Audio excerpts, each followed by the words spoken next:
From Chicago's Can TV, this is Chicago Newsroom. Well, hi there. Welcome once again to Chicago Newsroom here on Can TV. I'm Ken Davis, and glad that you're joining us again for another conversation about the stuff that's going on here in Chicago. You know, over the past few years, whenever the subject of gun-related street violence in Chicago came up, I usually relied on one of my strongest arguments, that the guns used in Chicago crime are streaming into the city across the Indiana border. When people ask me why there were fewer gun crimes in New York or LA, I just point out, you know, we've got the curse of living right next door to what's essentially a lawless, failed state. It'd be like having Syria or Yemen just a few miles down the Skyway. Well, the city of Chicago recently paired up with the University of Chicago to trace the origins of the guns that the police already have in their possession, and it turns out it turns the narrative around a little bit. Indiana is a big player, yes, and so is Wisconsin and Texas and Mississippi. But you know which state pumps the most guns into our city? Illinois. And downstate Illinois is not the culprit either. It's the suburbs, places like Lincolnwood, Melrose Park, Riverdale, Lyons. This study, the Gun Trace Report, says thousands and thousands of guns can be followed back to a handful of stores where the guns, at least initially, were sold legally by a federally licensed dealer, and then they ended up in the possession of criminals in an astoundingly short period of time.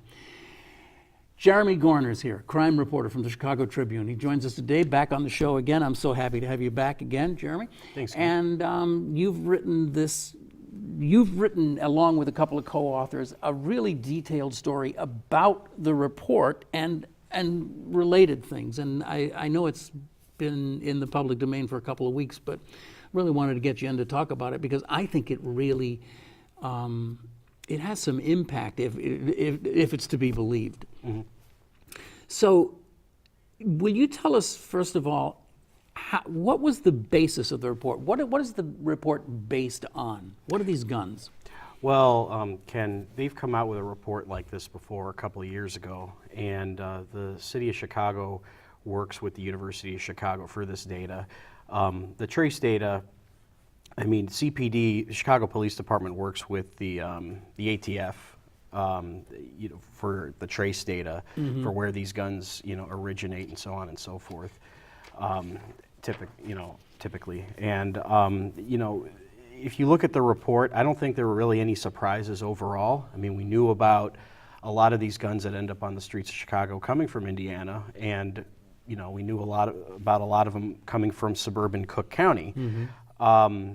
You know, obviously, like you said, of the top 10 gun shops where these crime guns, as the report refers to them, originate from, 3 of them were from gun shops in Indiana, mm-hmm. And the rest of the 7 were from suburban Cook County. What was new, what we thought was news in this report was that there was, well, for example, there was one gun shop in particular in Melrose Park yes. that had, you know, in the last, from a 4-year period, 2013 through 2016, there was a 300% increase of guns that were originally purchased from that store that ended up on the street as crime guns. That's amazing. And aside from that, that shop also had, of the top 10, the shortest time of crime, which mm-hmm. means from the time it was purchased at the shop, mm-hmm. It was found on the street. Now this is Suburban Sporting Goods, right? Correct. Exactly.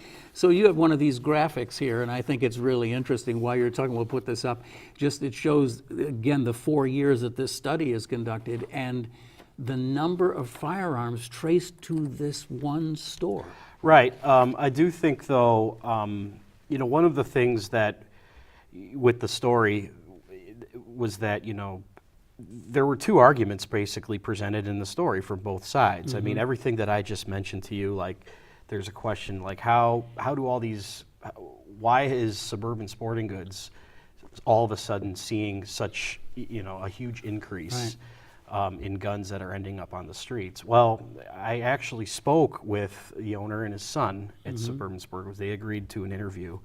And the thing about Suburban Sporting Goods is that around 2012, 2013, the owner, Donald Beltram, he was running the store by himself. Their argument is that they hardly had any merchandise in the store 4 or 5 years ago, and then his son started working for them. They boosted their business, they hired more employees.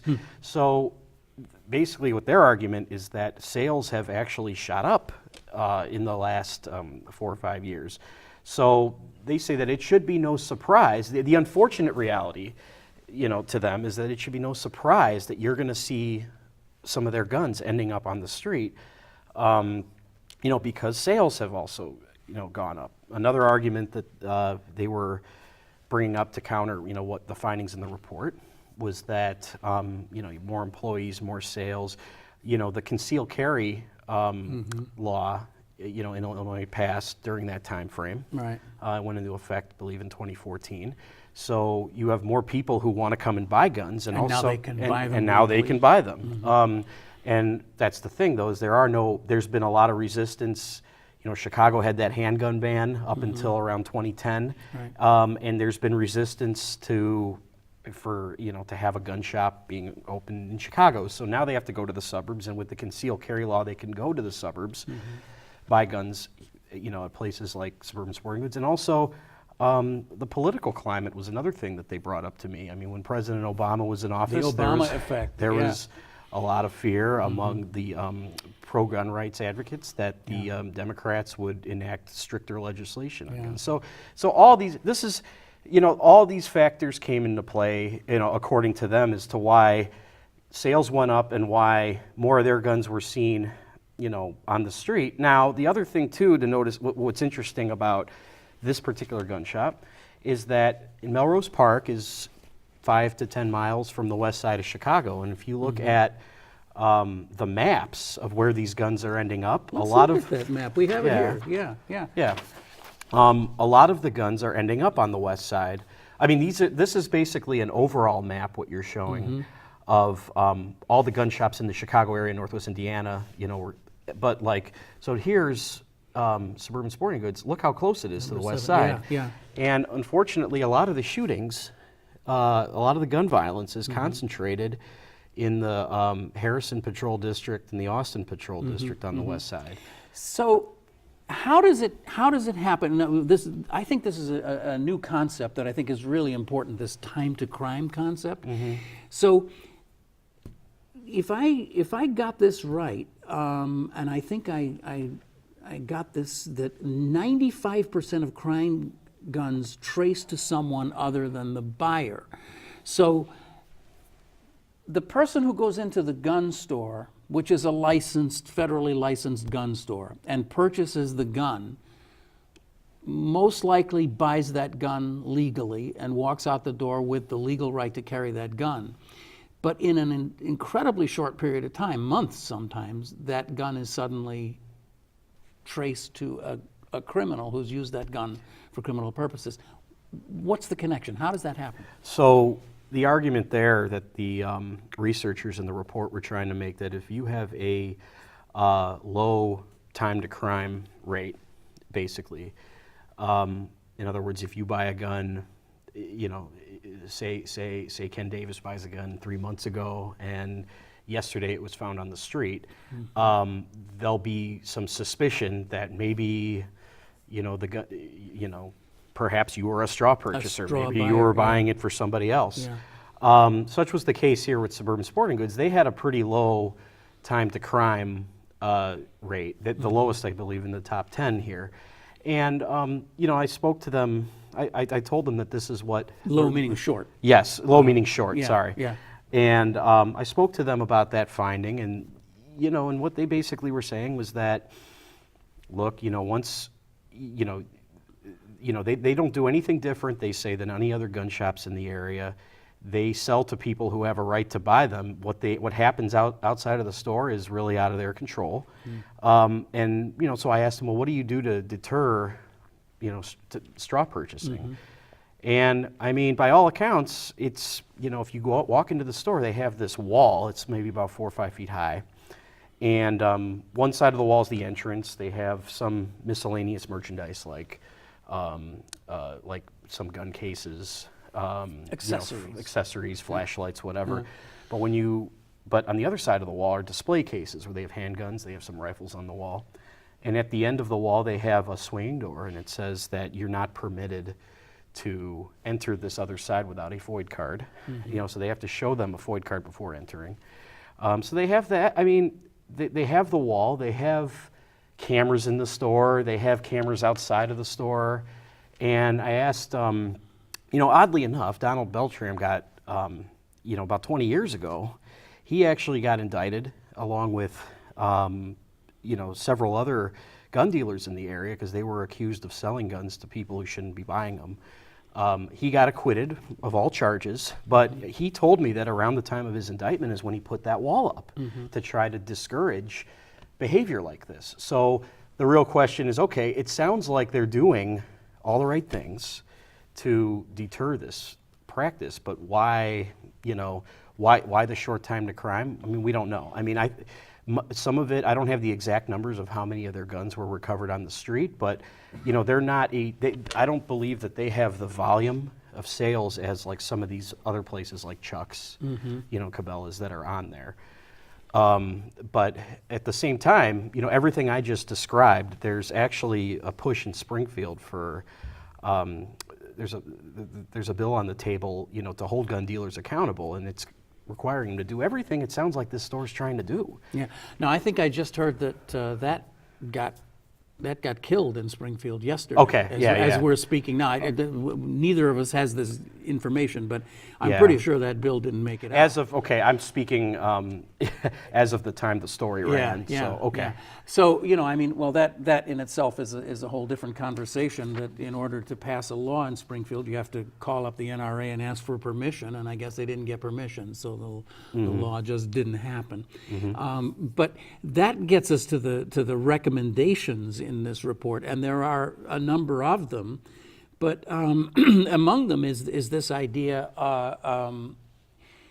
well, actually, I guess it's really this thing about security in gun stores. You've already addressed that, but is there a way that a gun store can have a better sense of who these people are who are buying, or they just really have to just look to see that you've got the FOID card and that's it, right? Well, yeah, I mean, the FOID card, they, you know, part of the plan with this bill was that it would, you know, require employees and their employers to go through background checks, which is what I asked, you know, the folks at the store in Melrose Park. They said they do that for their employees, and so that was, you know, and they also have to. The other, you know, the other provision was, you know, having surveillance cameras apparently positioned in the store where they can record every single sale. That was something else that that's another way to try to deter a straw purchaser. Right. But again, it just, you know, as you know, relying on, you know, people who work in these in this business, you know, the father and son at, you know, the Melrose Park store said that, you know, once they buy a gun there, there's really there's nothing they can do. Yeah, I mean, that's something that your story really brings out, is this idea that there were, in between 2013 and 2016, 1,200 guns were reported stolen in Illinois. Now, I suspect that that's a tiny, tiny fragment of the number of them that are, well, stolen is the key word here. I mean, Yes.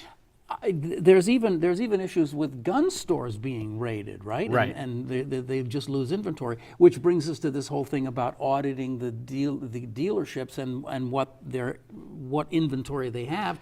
But there's laws that stand in the way of allowing that. Well, a lot of this is really new as far as you know, making it illegal to not report your gun stolen. I mean, I can remember covering a story in 2011 of there were several gun shops in the Chicago area, you know, that were robbed overnight, you know, back then, and dozens of those guns were found in Englewood. Yeah.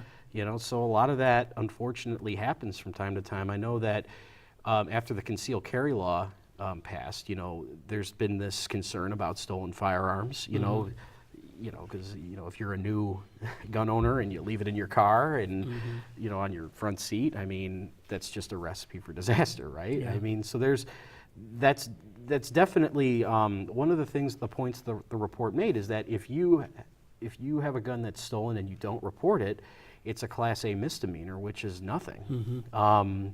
You know, so one of the I mean, I've heard from, I don't know it chapter and verse in the report, but I know I've spoken with a couple of law enforcement types who say that perhaps that's, you know, an enhancement that needs to be made to the law. I mean, but this is the part that's just so crazy, because you can go and buy a gun, and then a month later, all you have to do is just say, oh, it got stolen from my house or my car or something, and then you're free and clear. So whatever happens to that gun, even if you know what happened to that gun, you're fine. Nothing's going to happen to you. Right. But you are the one who introduced this gun into the, you know, the ecosystem. Right. So I don't know. It's really hard to understand, and we're talking now only about legal stuff. We're talking about the stores where legal transactions take place, and it's a crazy world even there. But I mean, I think we all know, and we know because you guys have reported on it, that there are these gun shows, and not even gun shows, but just, you know, guys with trunk loads of guns just driving into Chicago that God knows where they got them, and they can distribute them for $50 a piece. And I think that's kind of what makes this issue so complicated, is that if you look at states like California and New York, I mean, LA's murder rate, New York City's murder rate pales in comparison to Chicago. Mm-hmm. And I mean, they have laws on the books that should make it difficult for, you know, people who shouldn't be owning guns to, you know, to get them. I mean, you know, and I mean, Illinois, I mean, does too. I mean, they try, you know, with. We're not Mississippi. I mean, right, exactly. We have where anything goes, or Texas or something like that. Right, I mean, but still, these laws are just, they're Swiss cheese laws. I mean, you can get away with almost anything. Some of them, yeah. I mean, there's the kids, you know, after that the handgun ban got abolished here, you know, there's been some concern from, you know, Chicagoans about that, you know, the concealed carry law. But, you know, the other thing too, and again, you know, if you talk to crime experts, there's some who contend that what I'm about to say may not have any different, it may not make a difference, but like, you know, sentencing for carrying an illegal gun. I mean, the big thing that Eddie Johnson, the Chicago police superintendent, has been pushing, and, you know, is going to go into effect, it's a law that's going to go into effect next year, is the you know, law pertaining to repeat gun offenders, where, you know, that, you know, with this rise in shootings and murders, you know, they're trying to think of anything they can to enhance sentencing laws. I mean, you've read these stories. We've covered story after story where if you're arrested for an illegal gun in Cook County, I mean, you could get sentenced to boot camp. I mean, this is as little as recent as a couple of years ago. I guess what they're trying to do with this new law is, instead of it being, if you're arrested a second time with a gun, instead of a sentence of 3 to 14 years in prison, they want to make it 7 to 14 years in prison. But if a judge feels that, you know, they want to be a little lenient on a case-by-case basis, they have to explain why. I mean, you know, I mean, again, but, you know, it's almost like it sounds like a mandatory minimum sentence to a lot of people who are very skeptical about whether that'll even work. Right. So, and this is not even a law that was an easy sell for the black legislators. That's because of, you know, their concern is that wouldn't it be logical for them to be concerned? I mean, the disproportionate number of African Americans in prison already, and this would just, you know, there's all kinds of arguments for why this is a racially biased thing, and we've talked about that ad nauseum on this show. Sure. But to me, the thing that is really concerning is that we just seem to have these wide open doors right at the very beginning of the process. I mean, it's like, yeah, it's one thing to go after the kid who's got the illegal weapon. And yes, it's true that maybe in many cases they're able to get away with almost no penalty for having that illegal weapon. But to me, when you look down the line, there are huge problems at the very beginning of the line. I mean, if gun stores are seeing this, and going back again to this time to crime thing, if they're seeing that 95% of the crime guns in this report that they actually found that were used in a crime were traced to someone other than the original buyer, then the original buyers, there are lots and lots and lots and lots of them out there who are not buying these guns for personal protection and keeping them locked in their houses. They're putting them on the market.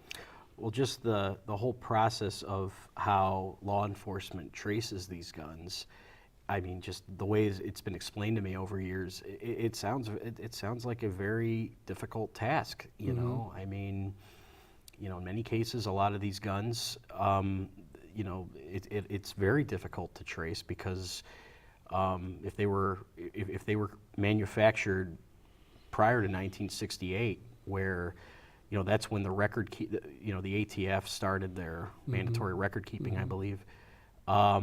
You know, it's hard to actually find, you know, where these guns were, because that's what they do is they trace these guns to the original owner, and then they go to the original owner and hope that, you know, that paperwork still exists. You know, in other words, because there's a you have to have paperwork, I believe, in, forget what the law in Illinois. It's a number of years, but then from there it's like they got to connect the dots. Okay, well, who did you sell this to? And then you got to go to that person. Do you have a record of? And then you got to hope that they have their records. And then where did that person? You know, how did it end up? Yeah. In we all have our simplistic solution. You know, we all have our this is the silver bullet, so to speak. And mine is, when you own a gun, when you have legally and properly bought that gun, you are responsible for everything that happens with that gun until you have a piece of paper that says that you transferred it to this person or that person. And if somebody's killed with that gun, you go on trial. That's, to me, that's the simplest thing. I know there's all kinds of reasons why that can't work. Right. But you know, we're living in crazy land here, and yet we seem incapable of doing anything about it. And then on top of everything else, we have this just completely nutty thing where the BATF, the Bureau of Alcohol, Tobacco, and Firearms, is telling the city that the city violated federal law by compiling this report. Right, and you're referring to the report by trace.org. Yeah. I mean, you know, I know that the theme of that story was more political than anything, because what that story was also saying was that the ATF seemed to be a little more laid back about this a couple of years ago, whereas now they aren't. They said that no, the local law enforcement ATF should have never shared this data, and local law enforcement should have never put it out there. I mean, I don't know what I don't know what you do about that. I mean, it seems like, you know, it's. Yeah. there's well, I mean, right there. It's just like. Well, it's just. I guess my point is it's a little confusing. I mean, either release the data or don't release the data. But you know, we have federal law that prohibits the research into handguns and the damage that they do.